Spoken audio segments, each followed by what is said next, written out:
한 주간 평안하셨습니까? 요즘 말 한마디가 참 중요하다라는 것 많이 깨닫게 됩니다.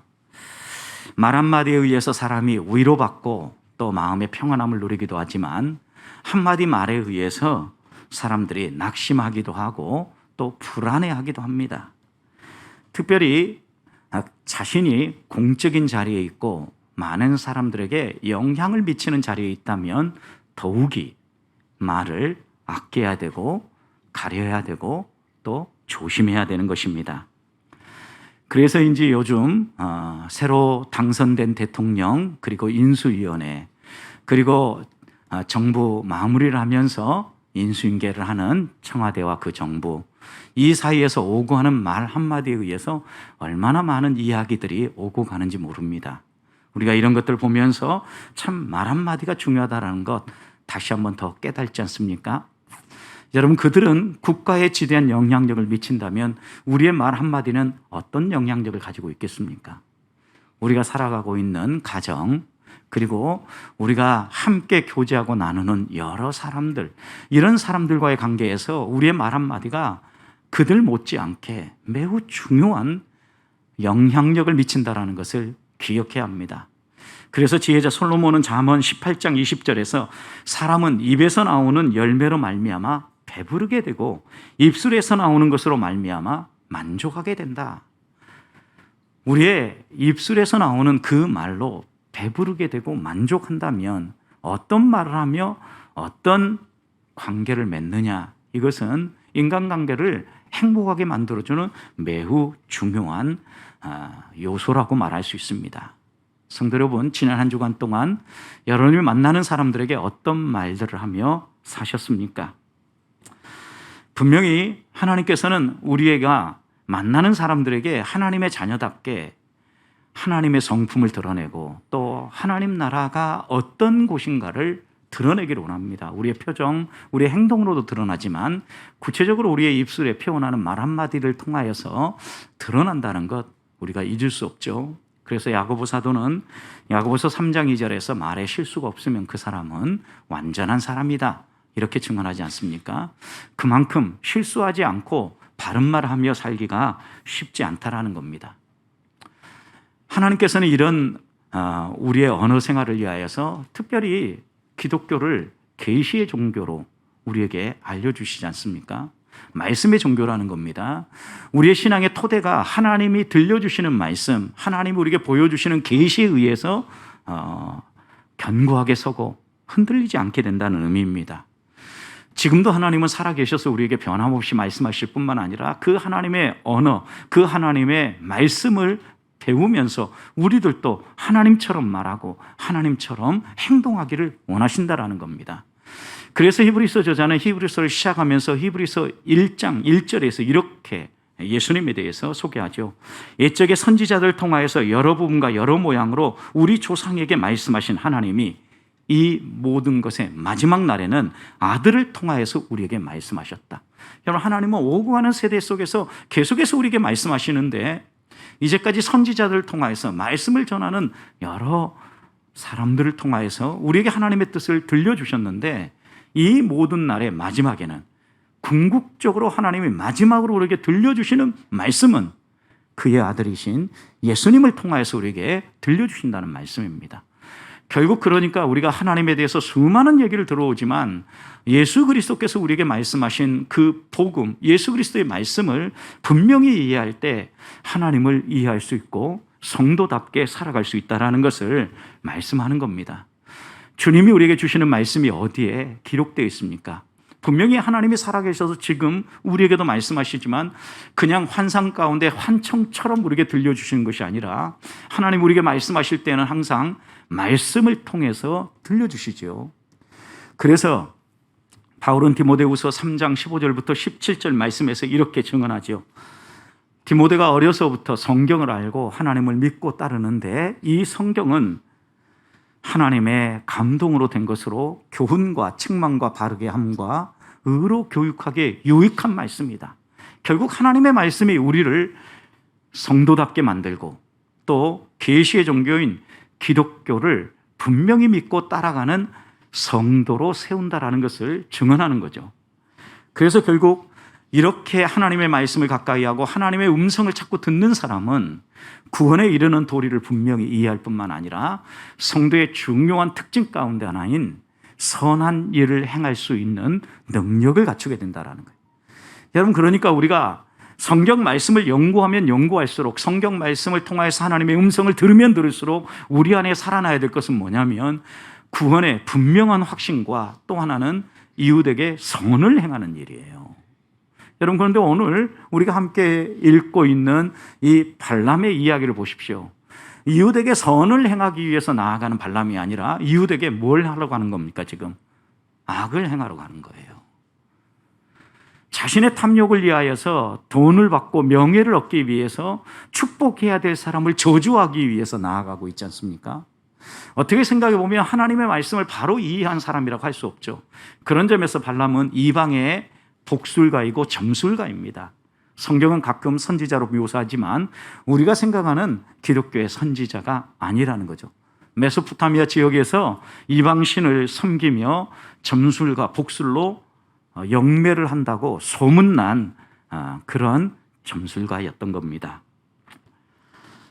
그래서 우리들은 아무리 하나님 앞에서 믿음으로 살려고 해도 내 필요와 내 생각과 내 가치를 가지고 살면 이런 발람처럼 넘어질 수밖에 없다는 걸 알기 때문에 히브리서 저자는 히브리서 2장 1절에서 이렇게 우리에게 교훈하죠. 너희는 들은 것에 더욱 유념함으로 우리가 떠내려가지 않도록 하는 것이 마땅하다. 여러분, 들은 것이 무엇입니까? 하나님의 말씀이죠. 그런데 그 하나님의 말씀에 어떻게 하라고요? 유념해라. 그 하나님의 말씀을 마음에 새기고 꼭 붙잡고 간직해라. 그래야 너희가 이 세파에 어떻게 한다는 게 흘러 떠내려가지 않는다라는 거예요. 한 주간 살아가는 동안 우리가 아무리 계시의 종교, 말씀의 종교인 기독교인이라고 고백한다 할지라도 그 말씀을 우리의 마음속에 딱 붙잡고 흔들리지 않게 살아가지 않으면 세상의 세파에 흘러 떨어져간다는 거예요. 자, 그렇다면 오늘 본문에서 만나는 발람을 통하여서 우리가 배울 것은 무엇이고 하나님이 주신 말씀을 우리가 흘러 떠내려 보내지 않고 우리의 마음속에 잘 간직하고 살아갈 수 있는 비결은 무엇입니까? 오늘 첫 번째 교훈하시는 것은 하나님을 바로 이해하고 붙잡으라는 겁니다. 하나님은 살아계시고 지금도 우리에게 말씀하시는 분이십니다. 발람은 이스라엘 백성을 저주하기 위해서 발락의 요청을 받고 모압으로 갔습니다. 우리가 읽지는 않았지만 앞에 7절 말씀을 보면 발람이 예언을 하면서 이야기를 하죠. 발락이 나를 초청해서 후반절 보면 와서 나를 위하여 야곱을 저주하라. 와서 이스라엘을 꾸짖어달라라는 이 요청을 받고 발람이 바로 이 이스라엘 백성의 진영이 보이는 바못 바알, 바알의 산당에 오른 겁니다. 이스라엘 백성의 진영이 쭉 보이는 바못 바알에서 내려다보면서 이스라엘 백성을 저주해달라고 요청을 받은 겁니다. 그런데 하나님 앞에 뜻을 묻고 이 발람이 이스라엘 백성을 저주한 게 아니라 축복을 합니다. 화가 나죠. 그래서 누가요? 발락이 기껏 돈을 들이고 시간을 들이고 사람들을 보내가지고 이 발람을 데려왔더니 저주하라는 조주는 하지 않고 축복하니 얼마나 화가 나겠습니까? 그래서 11절 보시면 발락이 화가 나서 발람에게 이렇게 얘기합니다. 야, 왜 이렇게 행동하느냐? 어째서 내가 내게 이같이 행동하느냐라고 발락은 화를 냅니다. 그런데 곰곰이 발락이 생각해 보니까 터가 좋지 않다고 생각한 겁니다. 이 저주하려고 했던 장소가 별로 안 좋았다고 생각해서 다른 장소로 이동을 합니다. 그래서 장소에 문제가 있어서 3번의 저주를 시도하는데 여러분 3번째 저주가 시도된 후에 27절 우리 읽지 않았는데 한번 보시기 바랍니다. 발락이 발람에게 또 이르되 오라 내가 너를 다른 곳으로 인도하리니 내가 거기서 나를 위하여서 그들을 저주하기를 하나님이 혹시 기뻐하리라. 그러니까 지금 장소를 계속 옮겨가는데 하나님이 기뻐하지 않으시니까 저주를 못하게 하는 것 같다. 장소 탓을 한 거예요. 보통 우리들도 뭔가 일이 잘 안 되면 다른 무언가를 탓하지 않습니까? 그래서 지금 바못바알에서 저주하려고 했는데 실패했어요. 그 두 번째 올라간 게 비스가산 꼭대기로 올라간 겁니다. 여러분, 비스가산 꼭대기는 얼마 전에 지금 이스라엘 백성이 그리 지나갔죠. 비스가산 꼭대기를. 그런데 그곳에 올라가서 모압 평지에 있는 이스라엘 백성을 내다보면서 저주해달라고 다시 다른 곳으로 올라간 겁니다. 여러분, 그리고 나서 이제 이 발람이 이제 두 번째 하나님 이 이스라엘 백성을 어떻게 해야 됩니까? 저주하고 싶은데 저주해도 됩니까? 이렇게 물은 거예요. 근데 그 방식은 자신이 믿는 이방의 신을 섬기는 방식대로 나아갑니다. 7제단을 쌓았다 그랬어요. 그리고 제물을 드리는데 이것은 그 당시 메소포타미아 이방 신들을 섬길 때 제단을 쌓는 방식이에요. 하나님을 쌓는데 7제단씩 이렇게 안 쌓았잖아요, 여러분. 우리 성경적 전통에 의하면. 그러니까 그가 이방을 섬기는 방식대로 하나님 앞에 제사를 하면서 하나님의 뜻을 모르니까 16절 여호와께서 발람에게 임하여 그의 입에 어떻게 했어요? 말씀을 주시며 이르기를 발락에게 돌아가서 이렇게 말해라 라고 이야기하면서 나오는 말씀이 오늘 우리가 읽었던 18절부터 26절에 있는 말씀이에요. 여러분, 발람이 이방 선지자입니다. 이방의 점술가입니다. 그런데 하나님 앞에 제단을 쌓고 하나님께 뜻을 물었어요. 그런데도 하나님 어떻게 해요? 발람에게 찾아왔어요. 그리고 발람에게 말했어요. 왜? 하나님이 택한 백성과 연관된 문제니까 찾아오셔서 뭘 말해야 될지 이야기한 거예요. 자, 그런데 우리는 누굽니까? 하나님의 자녀들입니다. 하나밖에 없는 아들을 내어주셔서 구원하신 하나님의 자녀예요. 이런 하나님의 자녀가 하나님 앞에 나아가서 무릎을 꿇고 간절한 마음으로 기도합니다. 여러분, 하나님이 찾아오실까요? 안 오실까요? 반드시 찾아오십니다. 하나님은 지금도 살아계셔서 반드시 우리에게 말씀하신다는 것을 또다시 여기에서 우리가 배우게 되는 겁니다. 여러분, 우리가 하나님 앞에 나아가서 기도할 때 하나님이 내 기도를 들으신다라고 생각해 보십시오. 중언부언하며 기도하시겠습니까? 하나님이 내 기도를 들으신다고 하면 내 한마디 한마디가 가려지고 다듬어지지 않겠냐라는 거예요. 그런 점에서 성도는요, 하나님을 어떻게 이해하느냐에 따라서 신앙의 색깔이 달라지고 신앙의 행동이 달라지는 겁니다. 바라기는 우리가 한 주간 동안 마음껏 하나님이 주신 은혜를 따라서 이웃을 축복하고 정말 하나님처럼 말하고 하나님처럼 행동하기 위해서 꼭 기억해야 될 것은 하나님이 누구신가를 기억하는 겁니다. 하나님은 지금도 살아계셔서 주를 찾는 자들에게 찾아오실 뿐만 아니라 말씀해 주시는 분이십니다. 그래서 하나님께서 우리에게 찾아오시면 우리는 얼마든지 하나님의 음성을 들으며 살아갈 수 있다는 것 기억해야 합니다. 발람도 하나님이 주시는 말씀을 듣고 하나님의 말씀을 거역하지 않고 그 말씀대로 살았다면 한 주간 살아가는 동안 하나님이 우리에게 주시는 말씀을 듣고 그 말씀에 순종하며 살아가므로 또 한 주간을 살아갈 때 여러 가지 결정해야 될 문제들, 고민거리들이 있을 때마다 무릎 꿇고 하나님 앞에 나아가서 기도함으로, 여러분 발람 보십시오. 탐욕 가운데 이 이스라엘 백성을 저주해도 된지 얼마나 고민됐겠어요. 그 고민 가운데 하나님 앞에 나와서 기도할 때 그 발람에게 말씀해 주셨다면 오늘 우리를 또 살아가는 동안 여러 가지 고민거리들을 가지고 하나님 앞에 간절히 간구할 때 꼭 응답해 주지 않으시겠습니까? 한 주간 하나님을 간절히 바라고 또 하나님의 음성 듣기를 소망함으로 하나님이 들려주시는 그 음성을 따라서 하나님처럼 말하고 하나님처럼 살아가는 성도들이 될 수 있기를 주님의 이름으로 축복합니다. 두 번째, 하나님은 말씀만 하고 끝나시는 분이 아니라 반드시 이루시는 분이라는 걸 우리가 또 알아야 합니다. 오늘 19절 보십시오. 하나님은 사람이 아니시니 거짓말을 하지 않으시고 인생이 아니시니 후회가 없으시도다. 어찌 그 말씀하신 바를 행하지 않으시며 하신 말씀을 실행하지 않으랴 그랬습니다. 이 말씀 참 제가 좋아하는 말씀입니다. 하나님은 인생이 아니시기 때문에 절대 거짓말을 하거나 약속하신 것을 파기하지 않으신다라는 겁니다. 반드시 말씀하신 것 그대로 이루시고 그대로 실행하신다라는 약속의 말씀입니다. 우리의 신앙의 근거가 여기 있고 우리가 하나님 앞에 나가서 기도하는 기도의 근거가 여기 있다는 말씀입니다. 발람이 아무리 이스라엘 백성을 저주하려고 해도 실패한 이유가 어디 있습니까? 또 발락이 시간을 들이고 또 물질을 사용하고 발람을 통해서 어떻게 해서든지 이스라엘을 저주해보고자 했지만 실패한 이유가 무엇입니까, 여러분? 하나님의 약속의 말씀 때문이에요. 하나님은 이스라엘 백성을 택하시고 이 이스라엘 백성을 복 있는 백성으로 선포했을 뿐만 아니라 이 이스라엘 백성이 살아가는 동안 평생 복 주시겠다 약속하셨기 때문이에요. 그 약속하신 하나님은요, 절대 그 말을 변개하거나 또 파기시키시는 분이 아니시라는 겁니다. 바울은 디모데후서 2장 13절에서 우리 인간은 미쁨이 없을지라도 주는 항상 미쁘시다, 이렇게 고백했어요.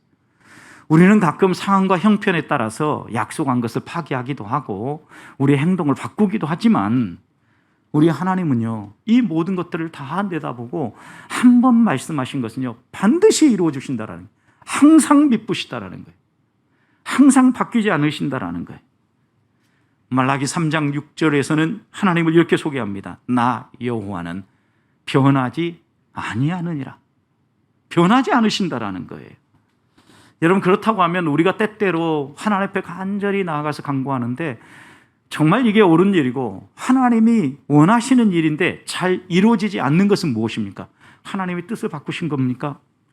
하나님이 우리에게 거짓말을 하신 것입니까? 아니죠, 여러분. 왜 아직 응답되지 않은 것입니까? 때에 문제가 있는 거죠, 때에. 그래서 하박국 선지자는 악인들이 평안하고 의인들이 아주 작은 실수 때문에 심판받는 환경을 보면서 얼마나 가슴 아파합니까? 그런데 그가 하나님 앞에 기도하면서 깨달은 게 있었죠. 의인은 믿음으로 말미암아 살리라 라고 고백하면서 이렇게 증언합니다. 이 묵시는 정한 때가 있나니 그 종말이 속히 이르겠고 결코 거짓되지 아니하리라. 비록 더딜지라도 기다려라. 지체되지 않고 반드시 응하리라. 여러분, 하나님의 약속은 지금 당장 하나님의 때가 아니어서 조금 지체되는 것처럼 느껴지고 우리를 애타게 만드는 것처럼 느껴진다 할지라도 하나님의 때가 되면 반드시 이루어진다라는 말씀입니다. 약속을 지키지 않고 거짓말을 하는 사람들은요, 악한 사람들입니다.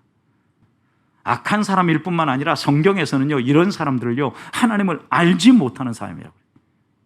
자, 그러면 여러분, 우리는 어떻습니까? 하나님을 알고 하나님을 믿는다라고 고백하는데 정직하게 바른 말을 하며 사십니까? 아니면 우리의 입에 거짓이 있으십니까? 하나님은 인생이 아니기 때문에 후회도 없고 또 거짓말도 하지 않으신데 나는 인생이니까, 나는 인간이니까 후회도 하고 거짓말도 하고 이렇게 사는 것이 정상입니까? 여러분, 하나님은 우리에게 하나님이 어떤 분인가를 우리에게 소개해주고 우리를 또 그 하나님을 본받아 살라라고 당부하신다라는 겁니다. 거짓말하지 않으시는 하나님을 본받아서 우리가 정직하게 살기를 원해요. 그래서 의로웠던 욥은 욥기 6장 28절에서 이렇게 증언합니다. 이제 원하건대 너희는 내게로 얼굴을 돌리라. 내가 너희를 대면하여 결코 거짓말을 하지 아니하리라. 여러분, 욥의 여러 어려움들을 보면서 너가 뭔가 잘못했다라고 계속해서 손가락질하며 공격하는 친구들을 향하여서 결코 내가 속인 게 없다. 나는 너희를 대면하여 거짓말한 것이 없다. 진실만을 이야기한다 라고 욥이 말하는 걸 보면 여러분, 우리들도 믿음의 사람들로 때로 고난을 겪고 우리 앞에 펼쳐지는 일들이 정말 사람들이 볼 때 나쁜 일들이라 할지라도 그것 때문에 거짓말하거나 그것 때문에 하나님 앞에서 믿음의 도리를 저버리지 않아야 된다라는 겁니다. 사도 요한도 분명하게 요한 1서 2장 4절에서 이렇게 우리에게 증거합니다. 그를 아노라 이렇게 말하면서 그의 계명을 지키지 않는 사람은 거짓말하는 사람이다. 나는 하나님이 어떤 분인가 압니다. 이렇게 고백을 합니다. 그러면서 하나님의 계명을 지키지 않는 사람은 거짓말쟁이다. 여러분, 이런 말씀을 들을 때마다 부담이 되시지요. 여러분, 그러나 우리가 어디를 향하여 가야 될지 하나님은 한결같이 말씀을 통해서 교훈하고 깨우치시는 겁니다. 여러분, 수많은 사람들이 이 땅을 살아가는 동안 자기의 필요와 탐욕 때문에 거짓말을 하고 다른 사람을 저주하는 발람처럼 살아가는데, 우리 성도들이 하나님을 본받아서 축복하고 우리의 것을 나누며 살아갈 수 있는 힘이 어디에서 나오겠습니까? 하나님에 대한 바른 이해예요. 하나님은 정직하실 뿐만 아니라 약속하신 것을 반드시 이루신다라는. 여러분, 이런 하나님을 믿고 우리가 그 하나님을 본받아 살아갈 때 우리 사회가 소망이 있어요. 우리 가정에 소망이 있고 교회가 소망이 있고 우리가 살아가는 이 세상에 소망이 생기는 겁니다. 왜요? 믿음의 사람들 때문에. 다른 사람에게 손가락질하고 다른 사람을 향하여서 돌팔매질하기 전에 우리 자신을 보십시다. 그리고 하나님 앞에 기도하십시다. 하나님, 한 주간 살아가는 동안 주님의 십자가를 본받고 주님의 삶을 본받아서 정직하게 해주십시오. 거짓말을 내려놓고 하나님 약속에 신실하게 목숨 내어주시면서 이루셨던 것처럼 우리들도 손해가 되어지고 또 우리의 생명이 위협당한다 할지라도 정직하게 바르게 약속한 것을 실행하며 살아가는 자녀들이 되게 해 주십시오. 이렇게 한 주간을 사시기를 주님의 이름으로 축복합니다. 마지막으로 하나님은 말씀한 대로 이루어질 것을 믿고 사는 사람을 기뻐하셔요. 26절을 보십시오. 발람이 발락에게 대답하여 이르되 내가 당신에게 말하여 이르기를 여호와께서 말씀하신 것은 내가 그대로 하지 않을 수 없다고 말하지 않았습니까? 라고 이야기하죠. 여러분, 이방의 선지자도요, 하나님이 말씀하시면 그 말씀을 거역할 수 없다라는 것을 깨달은 거예요. 왜 그럴까요, 여러분? 21절을 보십시오. 야곱의 허물을 보지 아니하시고 야곱의 반역을 보지 않겠다. 누가 이렇게 얘기한 겁니까? 하나님이 이렇게 얘기한 거예요. 왜 하나님께서요, 하나님의 택한 백성의 허물을 보지 않고 반역을 보지 않겠다고 이야기합니까? 하나님이 그들을 택하시고 그들의 죄를 용서하시기 때문이에요. 에레미야 선지자는 에레미야 50장 20절에서 이렇게 얘기했습니다. 이스라엘의 죄악을 찾을지라도 없겠고 유다의 죄를 찾을지라도 찾아내지 못하리니 이는, 왜냐하면 이는 내가 남긴 자들을 용서할 것임이라. 여러분, 이스라엘 백성 가운데에서 죄를 찾을지라도 찾지 못하도록 하시겠다라는 이유가 무엇입니까? 하나님이 남긴 사람들, 하나님이 택한 하나님의 백성들, 구원하시기로 작정한 사람들은 용서하셨기 때문이에요. 여러분, 우리가 예수 그리스도의 십자가의 구속을 믿고 예수님을 개인의 구주로 영접하는 순간 우리들은 우리의 모든 죄들을 다 용서받지 않았습니까? 바로 이 사건이 이 한 주간 펼쳐지는 고난주간의 묵상과 부활주의를 지나가면서 완벽하게 이루어진 거예요. 이 약속의 말씀이. 그래서 사도행전 10장 43절에서 베드로는요, 이스라엘 백성들을 향하여서, 예수님을 십자가에 못 박은 이스라엘 백성을 향하여서 이렇게 선포하죠. 그에 대하여 모든 선지자도 증언하되, 예수님이죠. 예수님에 대하여서 모든 선지자도 증언하되 그를 믿는 사람이 다 그의 이름을 힘입어 죄 사함을 받는도다. 베드로는 당당하게 선포한 거예요. 그를 믿는 자들마다, 예수님을 믿는 자들마다 예수를 힘입어 죄 사함을 얻는다라는 거예요. 여러분, 하나님의 백성들을요, 하나님이 택하시고 죄를 안 지어서가 아니라 그들의 죄를 보지 않기로, 그들의 죄를 용서하시기로 작정하시고 깨끗하게 하셨기 때문에 지금 이스라엘 백성들을 하나님이 축복하시고 책임져 주신다라고 말씀한 겁니다. 여러분, 하나님이 이렇게 우리를 붙잡으면요, 그 누구도 우리를 대적할 수 없어요. 23절을 보십시오. 하나님 그래서 발람에게 이렇게 얘기합니다. 야곱을 해야 할 점술이 없고 이스라엘을 해야 할 복술이 없도다.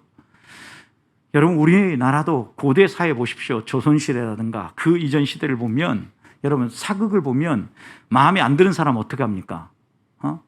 복술, 사술을 써가지고요, 막 침을 가지고 인형을 만들어 놓고 막 찌르죠, 여러분. 죽으라고. 이 고대 사회에서는요, 복술, 점술은 강력한 힘을 가지고 있어요. 이렇게 하면 누군가가 죽기도 하고 누군가가 어려움을 겪는다라고 믿었던 시대이니까요, 여러분. 그런데 그런 시대를 할지라도 하나님은 뭐라고 얘기합니까? 내가 택한 이스라엘 백성들을 하나님이 용서하실 뿐만 아니라 이 세상에 어떤 점술과 어떤 사술, 복술로도 하나님이 택한 백성을 해할 수 없다라는 거예요. 여러분, 이것을 분명히 하나님이 발람에게 들려주시니까 아무리 탐욕 때문에 저주하고 싶어도 저주할 수 없었던 겁니다. 하나님은요, 하나님의 백성을 택하여서 복 주실 뿐만 아니라 이어지는 24절 말씀을 보십시오. 하나님이 이스라엘 백성을 어떻게 묘사하는지. 이 백성이 암사자같이 일어나고 수사자같이 일어나서 움킨 것을 먹으며 죽은 피를 마시기 전에는 눕지 아니하리라.